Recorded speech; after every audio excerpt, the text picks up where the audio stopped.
How to preview Windows 11 on a Windows 11 device. First, right-click on the Start menu. Click on Settings. Then click on Windows Update.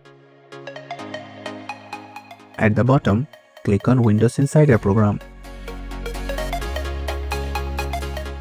Click on Get Started to join the Windows Insider Program. Link your registered Microsoft account and sign in. Check the agreement, then click on Continue. Then select the channel you want. Then click on Continue. Check the agreement, then click on Continue. Finally, click on Restart Now to finish.